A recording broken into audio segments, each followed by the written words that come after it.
Okay. So, are there more people? Yeah. Shall we just drop any message? Can you tag? See what has happened with me? I have lost all the earlier data in my phone. So my WhatsApp, my daughter just deleted my WhatsApp by mistake. Yes, by mistakenly, and then all the data has got removed, like earlier messages and everything. So I cannot find them. So if you can just locate that message where people had asked for this thing, just tag them and ask them to join. Can you just try that? Like, is it? Do you think we should do that No, I or think we let it should be? just start. We can just already it's late, but at Okay. least can you share the PDF till some time? I will try to work it out, some other Yeah, way. We can yeah, I'll share do till that. that time because now I have just tried to reset the thing. It's still not working. Okay, okay. See, can you see? Yeah, Okay. Just give me a minute. I'll just put myself on mute first.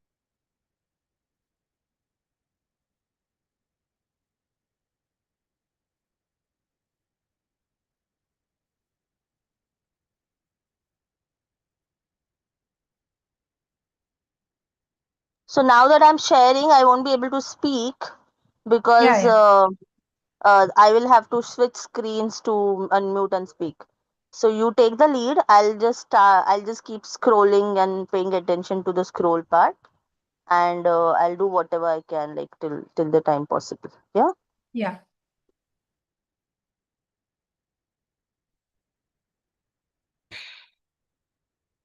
So still I'm not able to figure out why this PDF is creating a problem. Okay, maybe by tomorrow I'll be able to clear that. Can you scroll a bit down?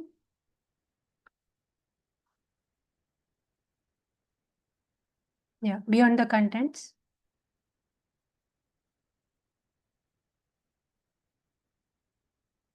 Yeah, okay. Yeah, the quotes are important. So, yeah. So, thanks, Mansi, and thanks, Manishi, for joining. So, today's book is basically The Psychology of Money. So, I wanted to approach this book a bit differently than normally what we do. The reason being it's it has multiple layers of understandings which this book can give us. Uh, Basically, we need not limit it to just the concept of money, but also extend it to understand how we are, what's our psychology when it comes to money and wealth, when we make decisions regarding that, and uh, that idea will also give us that what is our general psychology of approaching, whether we are more success oriented or other, are we more solution oriented, are we focusing only on the outcome or we are also looking at the process? Are we, are we actually conscious about the process or a lot of unconscious patterns and, way of functioning is working here? So I want to basically extend this reading of book to deeper understanding of the self and also looking at how we are functioning. What is the conscious part? Try to bring out the unconscious part and see how we can also extend this to other aspects of life and improve on all aspects. So, as I had told earlier, there are three questions that I would like you to deliberate on before we begin this, basically. So, if you have a notebook or notepad in front of you, it will be helpful. So the first question is, what does the word wealth bring to your mind?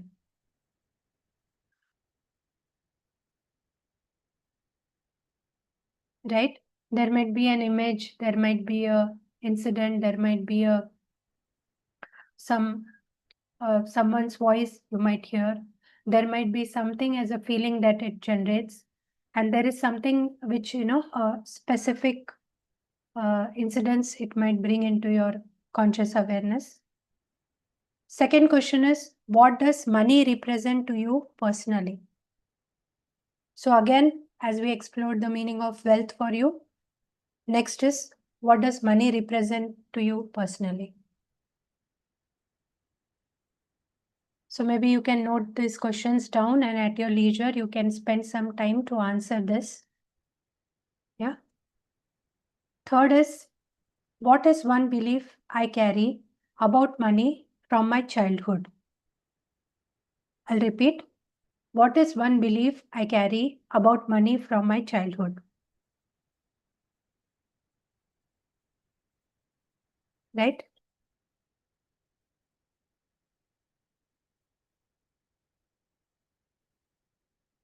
Okay, fine. So these are the questions which I want you to deliberate on and just think through. Yeah. So I'll start reading the book now. So first quote, which is important, I feel both these quotes are very important for us to understand. A genius is the man who can do the average thing when everyone else around him is losing his mind. So we have to keep the focus and we have to keep an understanding that what is the outcome that we are looking for and what can be done in the present situation given the situation and the current resources at hand. The world is full of obvious things which nobody by any chance ever observes. So we at times our perception is so narrow that we just focus on things which we want to be true or focus on things which we like. But actually decision making or any kind of a perception should not be limiting to these aspects. It should be more broader so that you understand all aspects without any bias. Right? Can you scroll down the screen? So, introduction, the great show on earth. I spent my college years working as a valet at a nice hotel in Los Angeles. One frequent guest was a technology executive. He was a genius, having designed and patented a key component in Wi Fi routers in his 20s. He had started and sold several companies. He was wildly successful. He also had a relationship with money I would describe as a mix of insecurity and childish stupidity. He carried a stack of $100 bills several inches thick. He showed it to everyone who wanted to see it and many who didn't. He bragged openly and loudly about his wealth, often while drunk and always apropos of nothing. One day, he handed one of my colleagues several $1,000s of cash and said, "Go to the jewelry store down the street and get me a few $1,000 gold coins." Please scroll down. An hour later, gold coins in hand, the tech executive and his buddies gathered around by a dock overlooking the Pacific Ocean. They then proceeded to throw the coins into the sea, skipping them like rocks, cackling as they argued whose went furthest, just for fun. Day later, he shattered a lamp in the hotel's restaurant. A manager told him it was a $500 lamp and he would have to replace it. "You want $500?" the executive asked incredulously while pulling a brick of cash from his pocket and handing it to the manager. "Here's $5,000. Now get out of my face and don't ever insult me like that again." You may wonder how long this behavior could last. And the answer was not long. I learned years later that he went broke. The promise of this book is that doing well with money has little to do with how smart you are and a lot to do with how you behave. The behavior is hard to teach, even to really smart people. A genius who loses control of their emotions can be a financial disaster. The opposite is also true. Ordinary folks with no financial education can be wealthy if they have a handful of behavioral skills that have nothing to do with formal measures of intelligence. My favorite Wikipedia entry begins. Ronald James Reed was an American philanthropist, investor, janitor, and gas station attendant. Ronald Reed was born in rural Vermont. He was the first person in his family to graduate high school, made all the more impressive by the fact that he hitchhiked to campus each day. For those who knew Ronald Read, there wasn't much else worth mentioning. His life was about as low key as they come. Read fixed cars at a gas station for 25 years and swept floors at JCPenney for 17 years. He bought a two-bedroom house for $12,000 at age 38 and lived there for the rest of his life. He was widowed at age 50 and never remarried. A friend recalled that his main hobby was chopping firewood. Reed died in 2014, aged 92, which is when the humble rural janitor made international headlines. 28,13,503 Americans died in 2014. Fewer than 4,000 of them had a net worth of over $8 million when they passed away. Ronald Read was one of them. In his will, the former janitor left $2 million to his stepkids and more than $6 million to his local hospital and library. Those who knew Reed were baffled. Where did he get all that money? It turned out that there was no secret. There was no lottery win and no inheritance. Reed saved what little he could and invested it in blue chip stocks. Then he waited for decades on end as tiny savings compounded into more than $8 million. That's it, from janitor to philanthropist.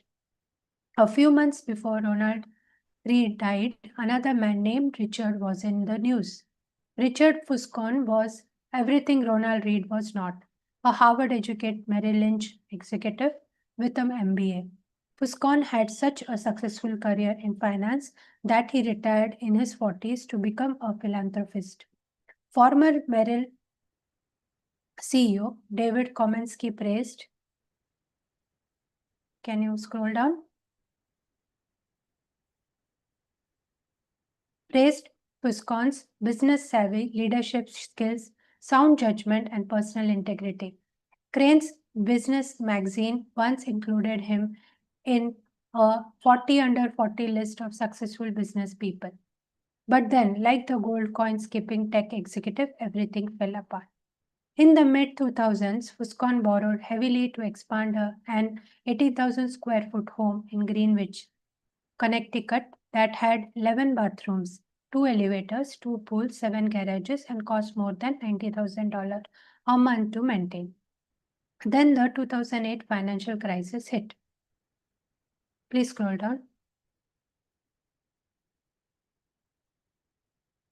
The crisis hurt virtually everyone's finances. It apparently turned Fuscon's into dust. High debt and illiquid assets left him bankrupt. I currently have no income, he allegedly took a bankruptcy judge in 2008. First, his Palm Beach house was foreclosed. In 2014, it was the Greenwich Mansion's turn.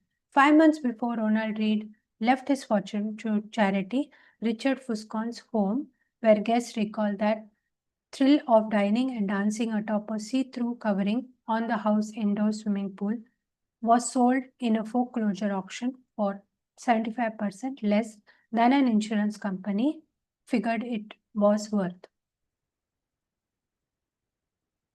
Please scroll down. Ronald Read was patient, Richard Fuscon was greedy. That's all it took to eclipse the massive education and experience gap between the two. The lesson here is not to be more like Ronald and less like Richard, though that's not bad advice. The fascinating thing about these stories is how unique they are to finance. In what other industry does someone with no college degree, no training, no background, no formal experience, and no connections massively outperform someone with the best education, the best training, and the best connections? Please scroll down. I'd struggle to think of any. It is impossible to think of a story about Ronald Reed performing a heart transplant better than a Harvard trained surgeon, or designing a skyscraper superior to the best trained architects. There will never be a story of a janitor outperforming the world's top nuclear engineers. But these stories do happen in investing. The fact that Ronald Reed can coexist with Richard Fuscon has two explanations. One, financial outcomes are driven by luck, independent of intelligence and effort. That's true to some extent, and this book will discuss it in further detail. Or two, and I like more.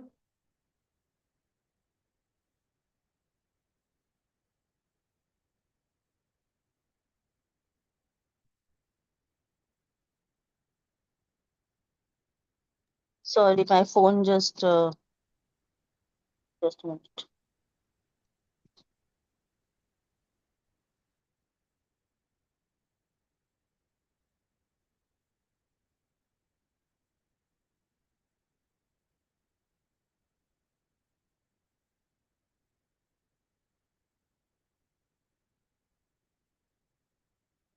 Is the screen share stopped? Okay.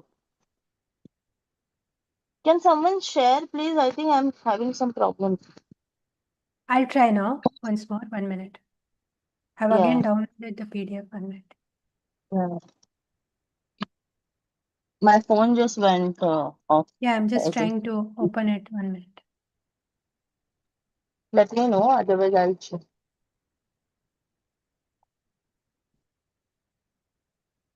What we can do is, Manisalvi, maybe for today, we can just stop after the introduction. Yeah. Since there are not many people also, and since we are also having difficulty sharing and all, no? Yeah. And tomorrow we can take chapter 1 onwards. Okay. You are able to share? Yeah, I've shared. You are able to view, right? Yeah. Cool. No Okay. problem. Yeah. Thank you so So much. I'll read from here. The fact that Ronald Reed can coexist with Richard Fuscon has two explanations. One, financial outcomes are driven by luck, independent of intelligence and effort. That's true to some extent, and this book will discuss it in further detail. Or two, and I think more common, that financial success is not a hard science. It's a soft skill, where how you behave is more important than what you know. I call this soft skill the psychology of money. The aim of this book is to use short stories to convince you that soft skills are more important than the technical side of money. I'll do this in a way that will help everyone from Reed to Fuscon and everyone in between make better financial decisions. These soft skills are, I have come to realize, greatly underappreciated. Finance is overwhelmingly taught as a math based field where you put data into a formula and the formula tells you what to do. And it's assumed that you will just go do it. This is true in personal finance, where you are told to have a 6-month emergency fund and save 10% of your salary. It's true in investing, where we know the exact historical correlations between interest rates and valuations.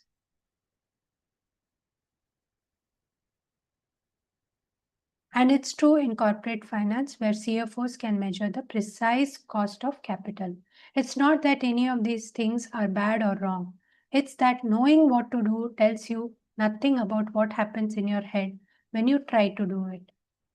Two topics impact everyone, whether you are interested in them or not: health and money.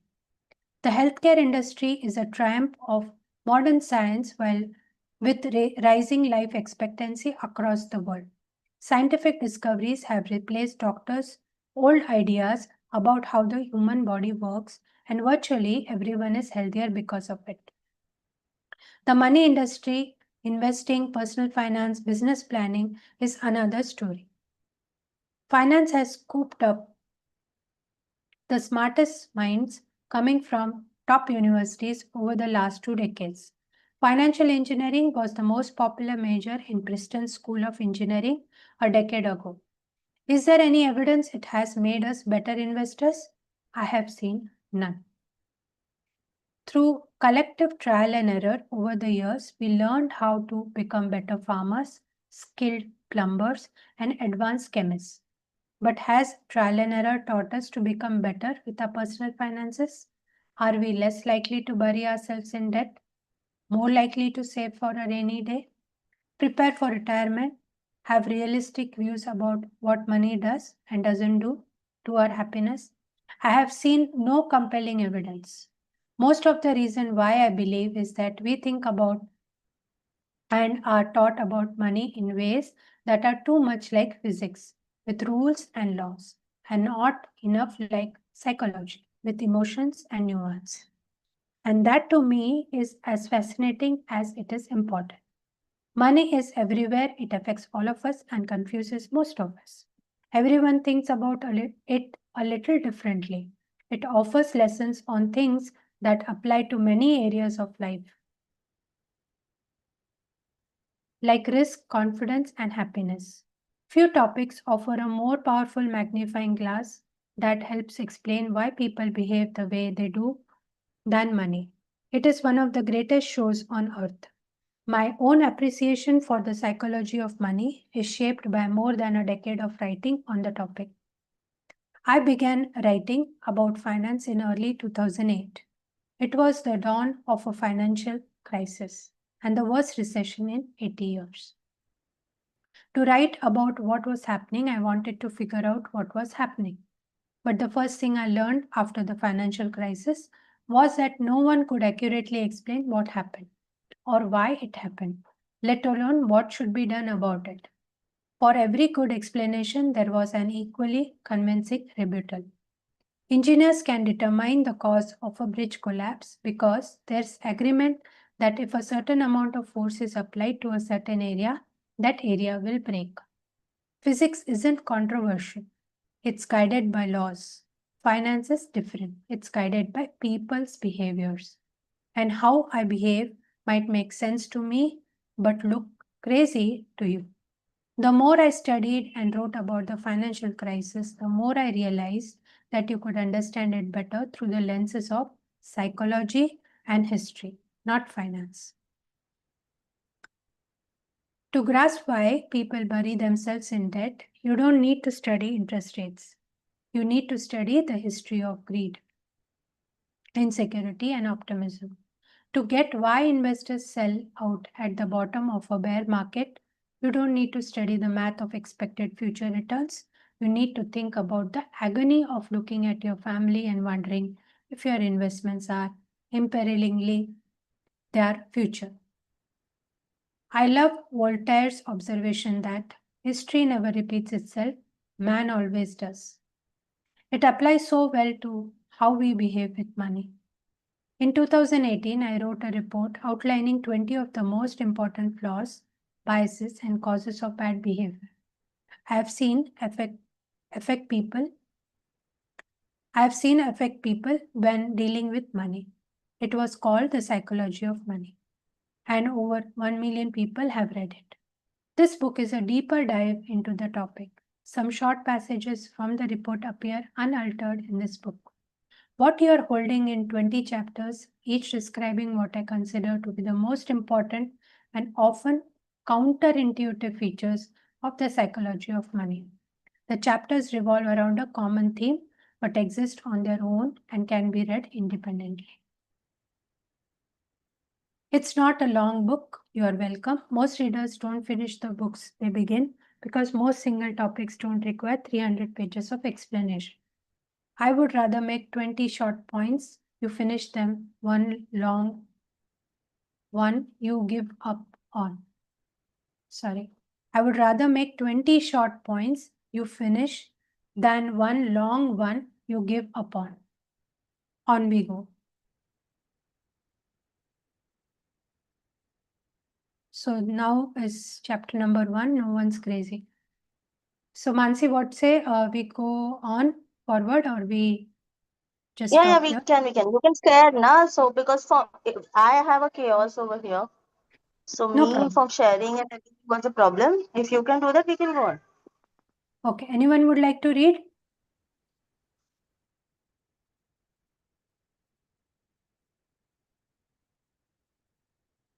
Okay. Okay, so I'll continue. No one's crazy. Your personal experiences with money make up maybe 0.000000001% of what's happened in the world, but maybe 80% of how you think the world works. Mani Selvi, I can read if you want. That's okay. Yeah, please. Yeah, okay. Can you zoom a little bit? Is this Okay. fine? Yeah, that's good. Yeah. Okay. 1 second.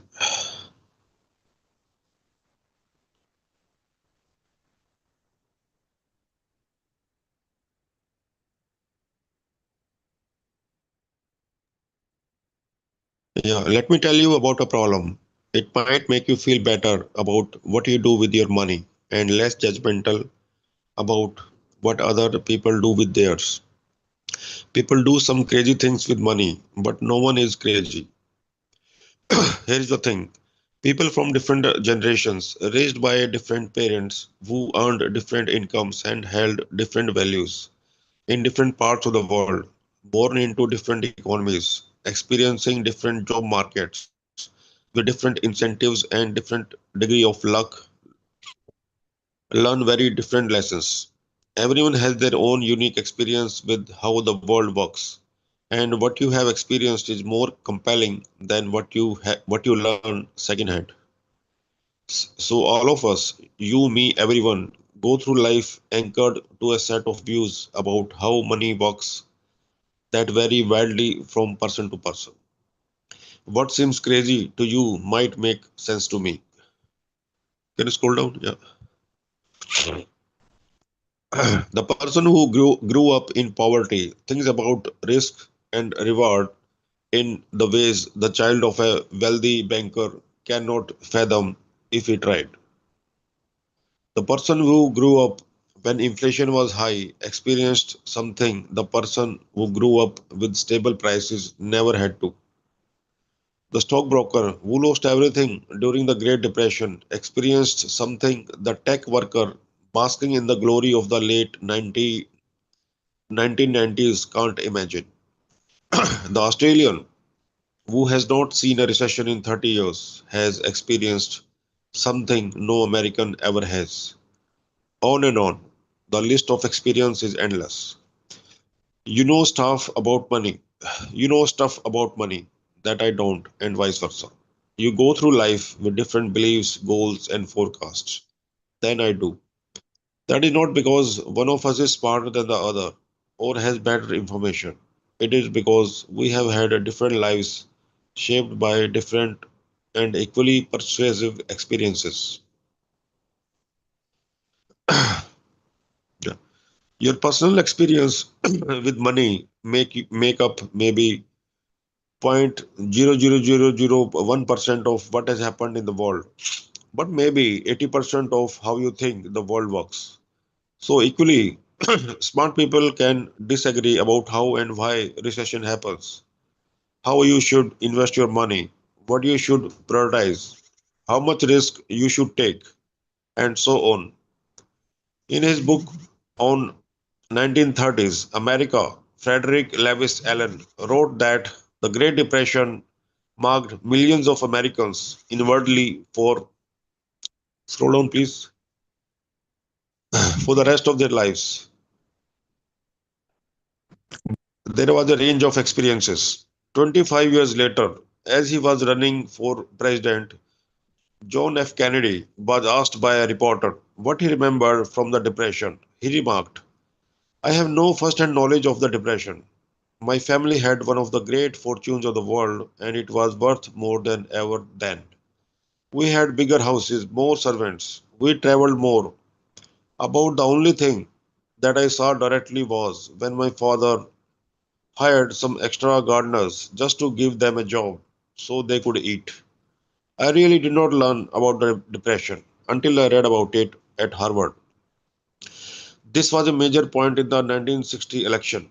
How people thought, could someone with no understanding of the biggest economies biggest economic story of the of the last generation we put in charge of the economy. It was, in many ways, overcome only by JFK's experience in World War II.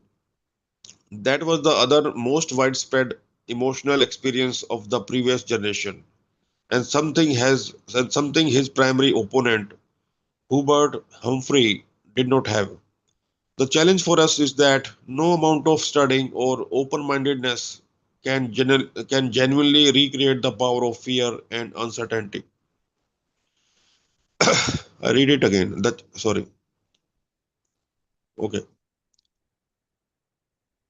The challenge for us is that no amount of studying or open-mindedness can genuinely recreate the power of fear and uncertainty. I can read about what it was like to lose everything during the Great Depression, but I don't have the emotional scars of those who actually experienced it. And the person who lived through it can't fathom why someone like me could come across as complacent about things like owning stocks.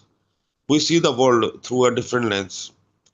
Spreadsheets can model the historic frequency of big stock market declines, but they can't model the feeling of coming home, looking at your kids and wondering if you have made a mistake that will impact their lives. Studying history makes you feel like you understand something, but until you have lived through it and personally felt its consequences, you may not understand it enough to change your behavior.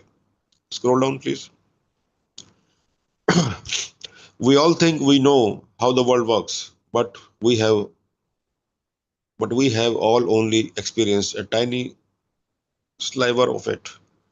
As investor Michael Bartnick says, some lessons have to be experienced before they can be understood. We are all victims in different ways to that truth. Scroll down. In 2006, economists Ulrike Malmendier and Stephen Nagel from the National Bureau of Economic Research dug through 50 years of the survey of consumer finances, a detailed look at what Americans do with their money. In theory, people should make investment decisions based on their goals and the characteristics of the investment options available to them at the time. But that is not what people do. The Economist found that people's lifetime investment decisions are heavily anchored to the experiences those investors had in their own generation, especially experiences early in their adult life. If you grew up when inflation was high, you invested less of your money in bonds later in life compared to those who grew up when inflation was low. If you happen to grow up when the stock market was strong, you invested more of your money in stocks later. Scroll down, please. Later in life, compared to those who grew up when stocks were weak. The Economist wrote, our findings suggest that individual investors' willingness to bear risk depends on personal history, not intelligence or education or sophistication, just the dumb luck of when and where you were born. The Financial Times interviewed Bill Gross, the famed bond manager, in 2019. Gross admits that he would probably not be where he is today if he had been born a decade earlier or later. The piece said Gross' career coincided almost perfectly with the generational collapse in interest rates that gave bond prices a tailwind. That kind of thing does not just affect the opportunities you come across, it affects what you think about those opportunities when they are presented to you. To Gross, bonds were wealth generating machines. To his father's generation, who grew up with and endured higher inflation, they might be seen as wealth incinerators. Scroll down. The difference the differences in how people have experienced money are not small. even among those you might think are pretty similar. Take stocks. If you're born in 1970, the S&P 500 increased almost tenfold, adjusted for inflation, during your teens and 20s. That is an amazing return. If you're born in 1950, the market went literally nowhere in your teens and 20s, adjusted for inflation. Two groups of people, separated by chance of their birth here, go through life with a completely different view on how the stock market works. Okay, so this is the one diagram. What stocks did in your teens and 20s? Okay, yeah. Scroll down here. Or inflation. If you're born in 1960s America, inflation during your teens and 20s, your young, impressionable years, when you are developing a base of knowledge about how the economy works, send prices up more than threefold. That's a lot. You remember gas lines and getting paychecks that stretched noticeably less far than the ones before them. But if you're born in 1990, inflation has been so low for your whole life that it is probably never crossed your mind. Scroll down.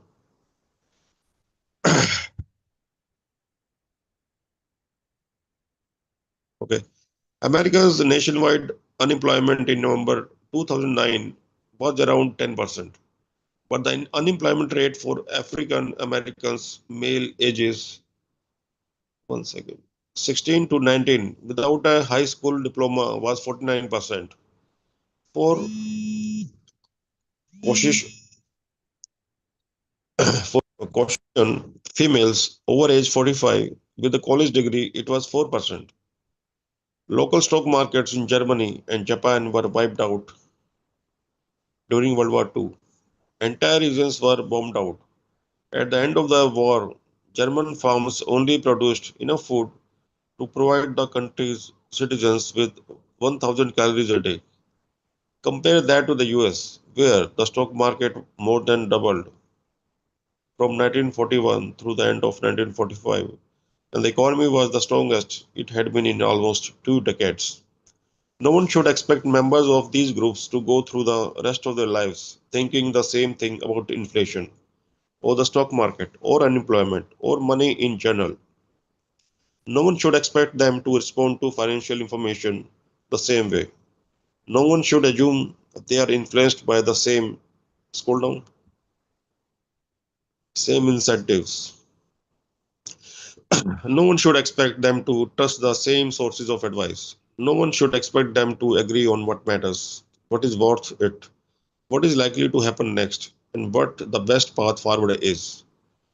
Their view of money was formed in different worlds, and when that is the case, a view about money that one group of people thinks is outrageous can make perfect sense to another. A few years ago, the New York Times did a story on the working conditions of Foxconn, the massive Taiwanese electronics manufacturer. The conditions are often atrocious. Readers were rightly upset. But a fascinating response to the story came from the nephew of a Chinese worker who wrote in the comment section. My aunt worked several years in what Americans call sweet shops. It was hard work, long hours, small wage, poor working conditions. Do you know what my aunt did before she worked in one of these factories? She was a prostitute. The idea of working in a sweet shop compared to that old lifestyle is an improvement, in my opinion. I know that my aunt would rather be exploited by an evil capitalist boss for a couple of dollars than have her body be exploited by several men for pennies. That is why I'm upset by many Americans thinking we do not have the same opportunities as the West. Our government infrastructure is different. The country is different. Yes, factory is hard labor. Would it be better? Yes, but only when you compare such to American jobs. Yeah, scroll down. I don't know what to make of this. Part of me wants to argue fiercely. Part of me wants to understood. But mostly it is an example of how different experiences can lead to vastly different views within topics that one side intuitively thinks should be black and white. Every decision people make with money is justified by taking the information they have at the moment and plugging it into their unique mental model of how the world works. Those people can be misinformed. They can have incomplete information. They can be bad at math. They can be persuaded by rotten marketing. They can have no idea what they are doing. They can misjudge the consequences of their actions. Oh, can they ever? Scroll down. But every financial decision a person makes sense to them in that moment and checks the boxes they need to check. They tell themselves a story about what they are doing and what they are doing it and why they are doing it. And that story has been shaped by their own unique experiences. Take a simple example, lottery tickets. Americans spend more on them than movies, video games, music, sporting events, and books combined. And who buys them? Mostly poor people. The lowest income household in the US on average spends $412 a year on lotto tickets, four times the amount of those in the highest income groups. 40% of Americans cannot come with $400 in an emergency. Oh, which is to say, those buying $400 in lottery tickets are by and large the same people who say they could not come up with $400 in an emergency. They're blowing their safety nets on something with a 1 in millions chance of hitting it big. Scroll down. That seems crazy to me. It probably seems crazy to you too. But I'm not in the lowest income group. You are likely not either. So it is hard for many of us to intuitively grasp the subconscious reasoning of low income lottery ticket buyers.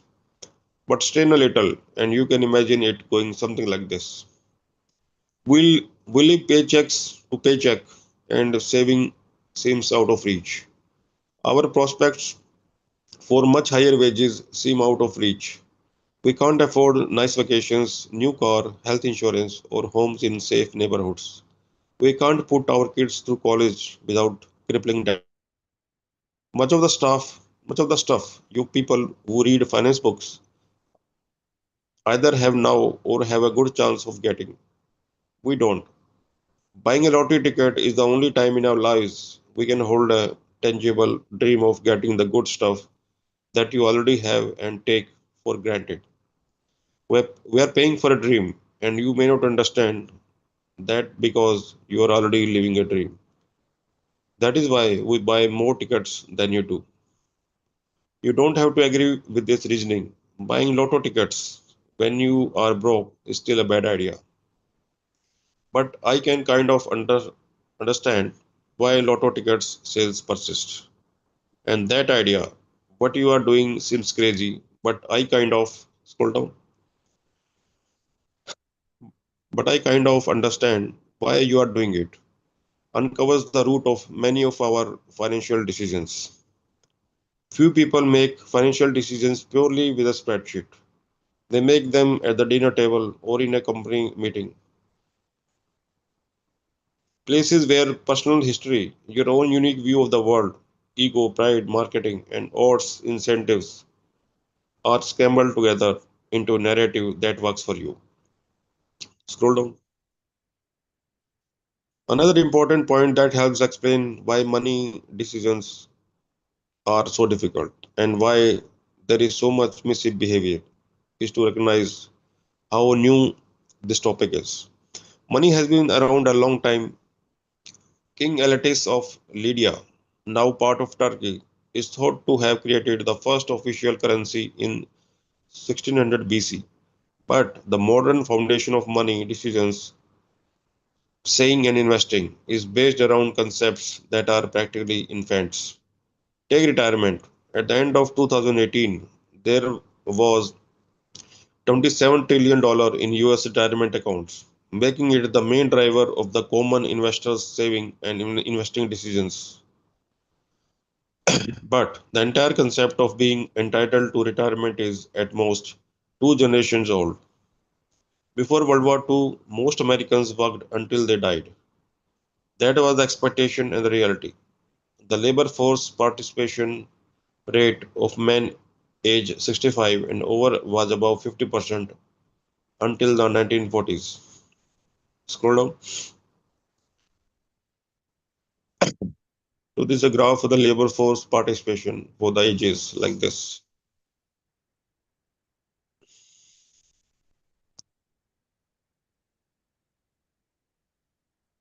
Social Security aimed to change this, but its initial benefits were nothing close to a proper pension.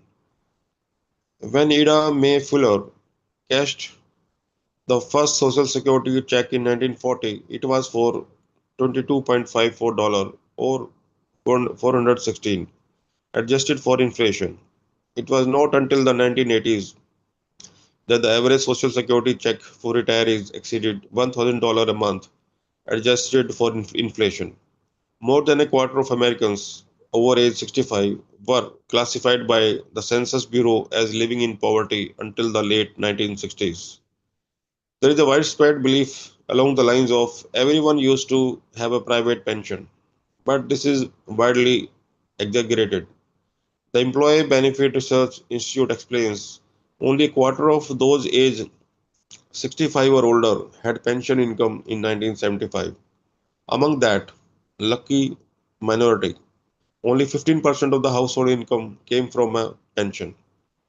The New York Times wrote in 1955 about the growing desire, but continued inability to retire. To rephrase an old saying, everyone talks about retirement, but apparently very few do anything about it. It was not until the 1980s that the idea that everyone deserves and should have a dignified retirement took hold. And the way to get that dignified retirement ever since has been an expectation that everyone will save and invest their own money.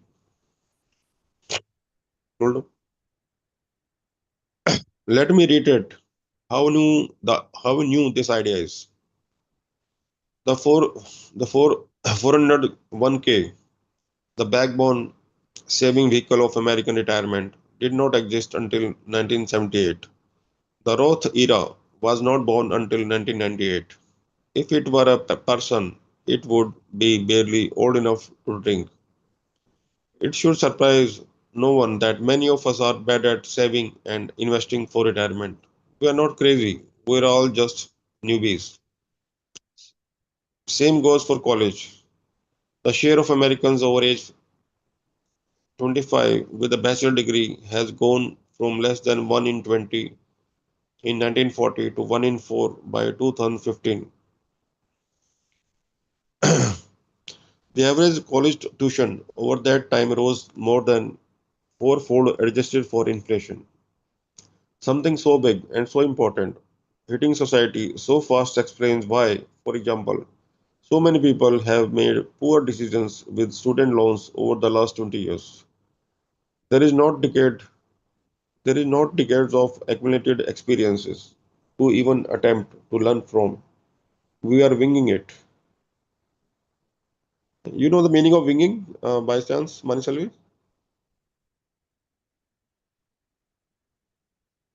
Okay. No, I don't, I'm not able to relate what the meaning would be here. Okay, we'll see that later. Yeah.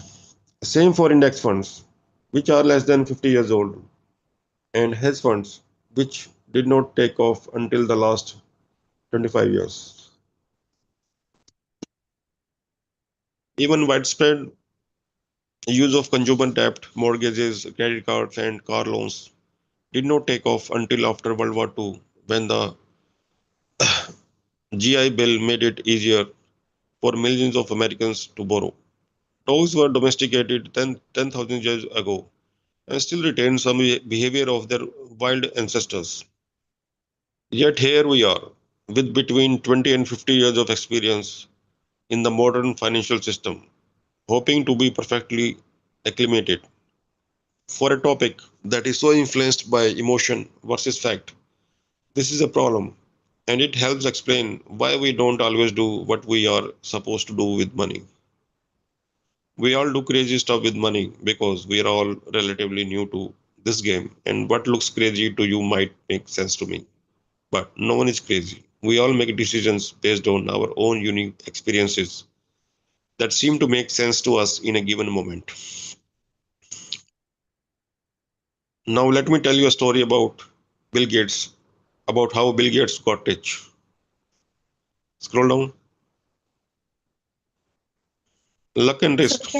we can stop here today, right? It's already I 3 think, o'clock. yeah. Okay, thanks, Manishji. Yeah, so we have read the first introduction and the first chapter today. So anybody would like to share their takeaways?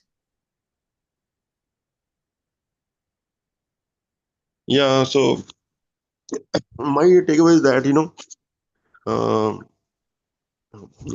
how we deal with money is based on our experience of life with the money. Like you may say, our like how we have lived.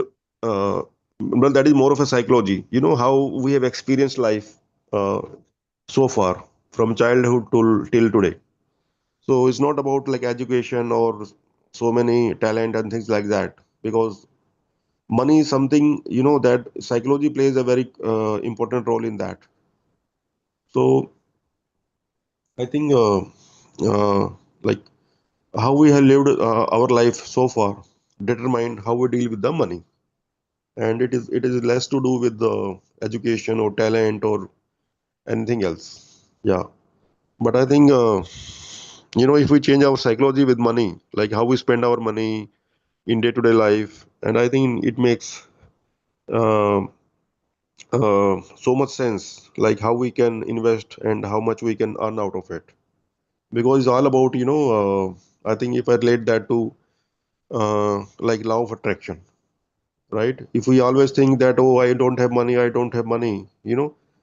not be attracting things that will help us to make money.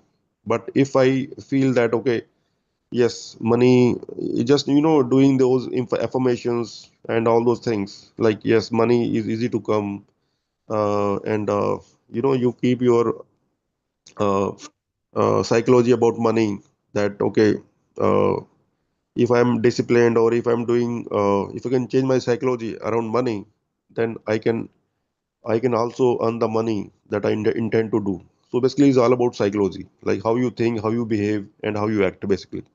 Yeah, thank you. Yeah, thanks, Manishji, for emphasizing the psychology part of it. Yes, the introduction and the chapter 1 emphasized on this aspect. Anybody else would like to share anything?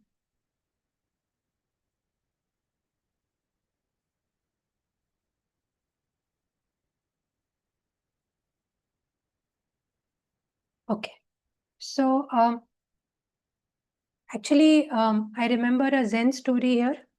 It's with reference to money. If we see that we have a lot of insecurities, fears, doubts when it comes to money, because it's both a bit, it's it's it's it's worrying at times, that we worry that the money will not be enough, and most times we second doubt or self doubt is there, that whether we are making the right investments.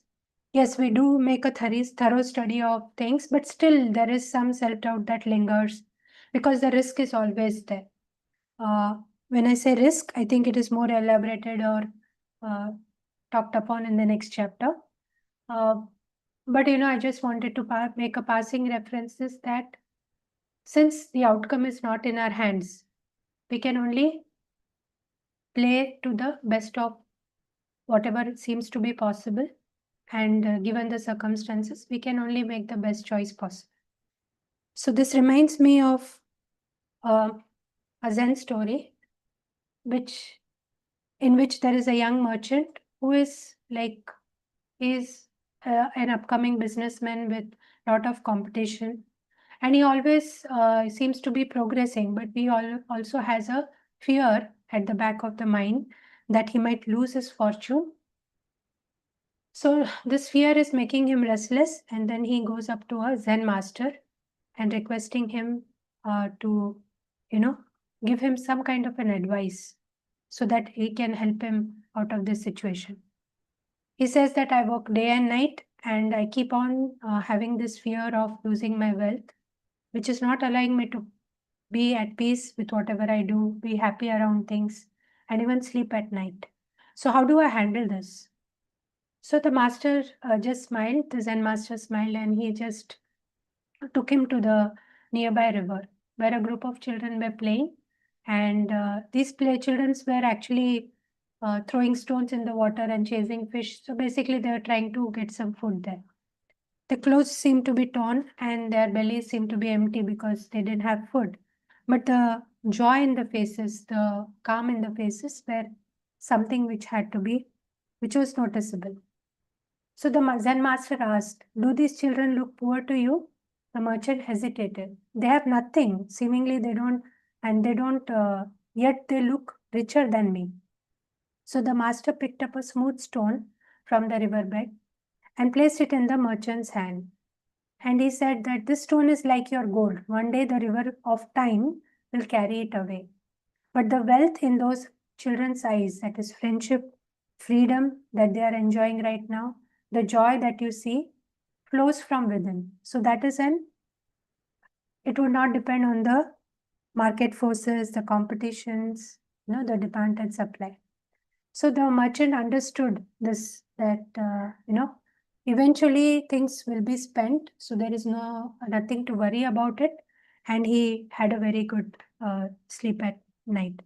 So what I'm trying to point out here is the contrast between us assuming that we own something and actually we are experiencing something, right? And a perspective of wealth as a security versus wealth of us being alive, of us being happy, of us being peaceful. So this is what I wanted to stress upon in this thing. And if you see happiness or even wealth or even the concept of money is more joyful when you actually share it and not keep it up to yourself. So that is also a larger lesson which one can understand. So anybody has to add anything here, or I just had certain points which I wanted to share, right? Okay. So as before the discussion started, I shared these 3 prompts. Okay. So how do we look at wealth? So here we are trying to redefine our perspective on wealth and look at more beyond money terms. So material wealth, resources you can count, versus spiritual wealth, which we generally, seem to be devaluing or not value it as much, or, appreciate it when it is there. Maybe we appreciate it or feel the value only when it is gone. So spiritual wealth, by that I mean the contentment, the integrity, relationships, health, freedom, wisdom, things you can only experience. So here's where the contracts of owning versus experience is brought out. And wealth as a security versus wealth as aliveness. So we never think wealth will give us freedom. We never think wealth will give us more choices, but we feel that wealth will give us control and security. So we just need to broaden that perspective a bit more. So types of wealth we often overlook is somewhere social capital has come down because the way of living, the structure of our societies are shrinking. So we do not value those things, and somewhere relationships are only need-based nowadays. So supportive relationship, trust networks, and community goodwill is something which should be valuing. Time wealth, the freedom to spend your hours as you choose. So especially after the COVID, I think people have risen to this understanding that time is also a wealth and you should have a freedom to spend it. Health is wealth. So physical and mental well-being as the foundation for all else. Without health, we cannot, enjoy our wealth, and without health, we actually cannot live peacefully. Knowledge is wealth. Yes, skills, wisdom, and creative potentials are also important, which are valuable. So not only the current income that I am earning, but also the potential capacity or capabilities, skills which I possess to gain wealth in the future also matters. Emotional wealth. Stability, peace of mind, and a sense of security is also important. Because that is what will give me the experience part instead of the owning part. So if I only focus on owning, maybe I just leave out experiencing, and what is life ultimately is the experience. So what will give you peace of mind? What will give you a sense of security? How you make understand, what is the reality, what is closer to reality, rather than giving yourself up into the fears that we have. Especially in terms of money, we tend to have a lot of anxiety and worry about how things, because a lot of things are out of our control and a lot of things keep changing. So there is always a risk that seems to be looming. Now, next is societal bias that skews our definition. So yes, today, if I have to term myself as successful, then my paycheck value is important. What kind of a car or what kind of a house I live in, what kind of vacations I'm making, and what kind of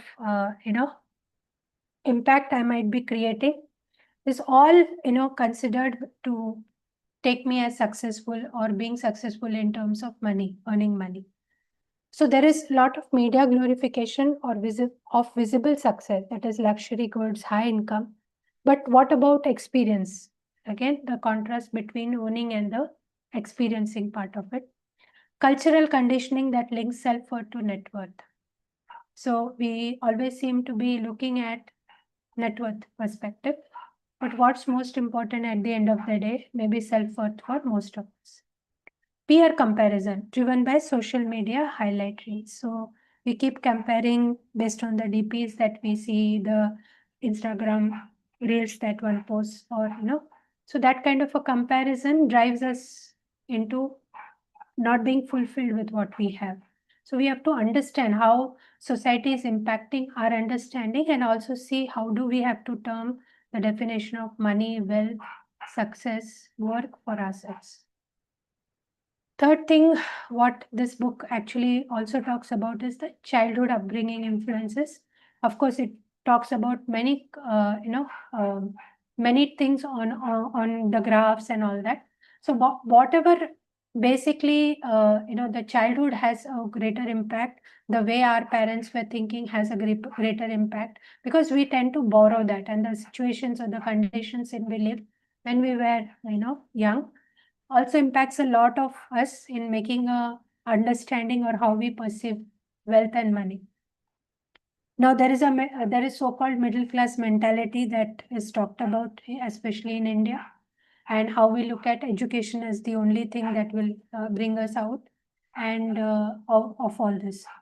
So if you have grew up in scarcity, you may equate safety only with money, undervaluing non-financial wealth. Right? Because first thing is food, and food, beyond that only we can think of other things which we can value. Grew up in abundance may take relationships or time for granted, overvalue status symbols, right? So we think that certain people are very prideful or very, arrogant, but yes, that is also to some extent due to their upbringing.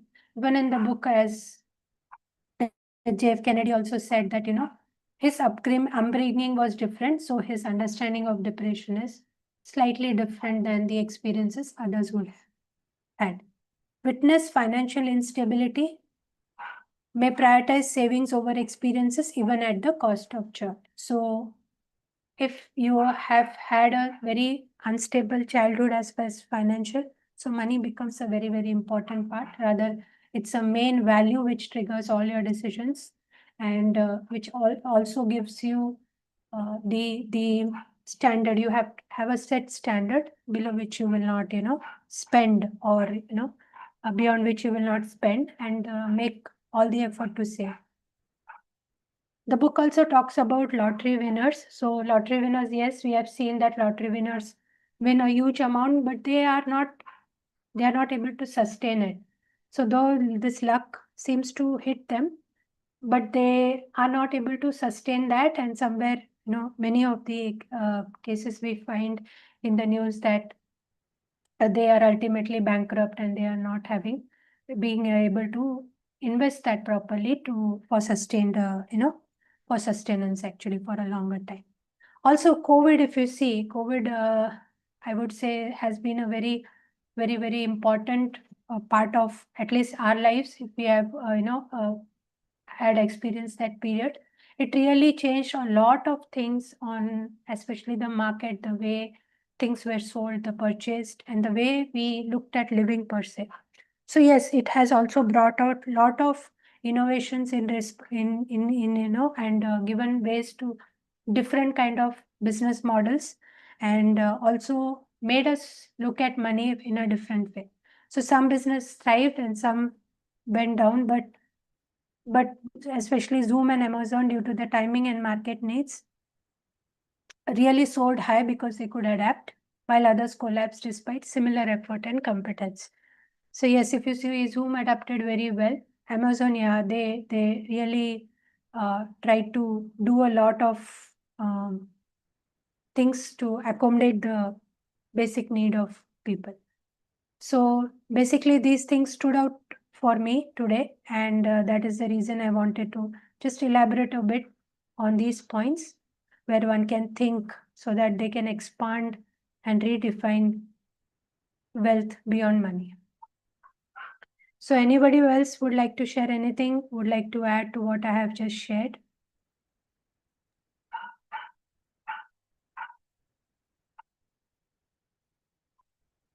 Yeah, I just want to add on that lottery thing because what I understand and that the people who just think of earning money through lottery, basically they are looking for that easy money, right?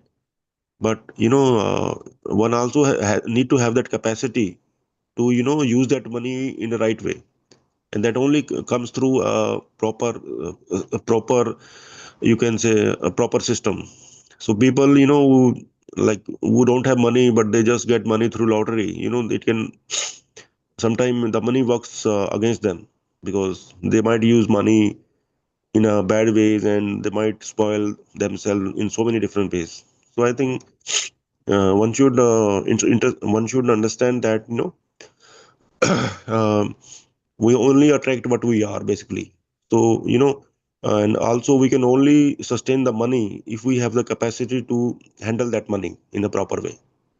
So earning the wealth through proper means is very important, because that's the only way you can, if you earn the money, then then only you can sustain that money with you.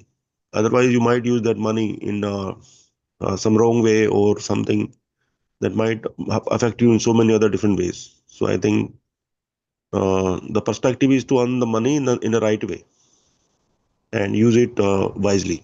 Yeah. And one more thing, yeah, I always relate these money, because money is very correlated with psychology, like how we earn and how we spend money. And the psychology is based on our belief system, right? Whatever we are doing today is based on our experience of life, our family and the surroundings and so many different things. So the psychology of money, I think it very uh, closely associated with our belief system. So what I understand is that our spiritual wealth is very, very important. I feel that is the most important thing that I can focus on, because if I can focus on my spiritual wealth, yes, every human being is a best creation of the world. And in that spiritual wealth, one should understand we always have that capacity to do to do something big in life, like whatever we need to aspire. The important thing is to believe in yourself. So if you understand your spiritual wealth, we always have that capacity to achieve our goals and things like that. And having a strong belief in that perspective, that confidence, I think that is very, very important, because when we have self confidence through that spiritual wealth, then only we can take actions without worrying about the result, the fear, obstacles, and things like that. Because deep down my spiritual wealth, I always feel that yes, I have that capacity to achieve what I want to. Maybe it might take some more time, because just like if you relate, you know, uh, that in a tree also, all fruits don't ripe at the same time. Some ripe early, some ripe late. So the success is not for everybody at the same time. For some it might come early, but for some it takes more time. But if we if you understand our spiritual creation, that every human being is talented in your, well, it has some good talent that that it can be used to achieve your purpose of life. So having that self confidence and using that self confidence on a daily basis really makes a big difference. Yeah, because self confidence and self belief is, I think, for me is my highest wealth. Yeah, thank you. Thanks, Manishi, for sharing your points. Yes, it comes by your own experience, the understanding of money and how you can approach that. Anyone else would like to share their perspectives here?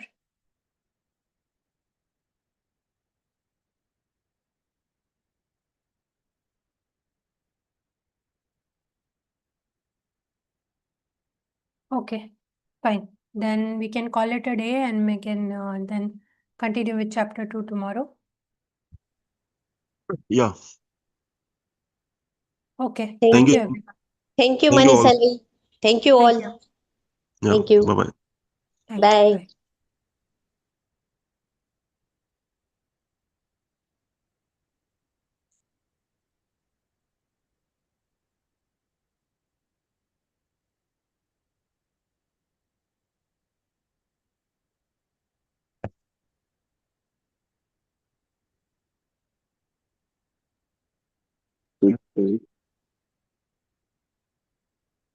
Okay.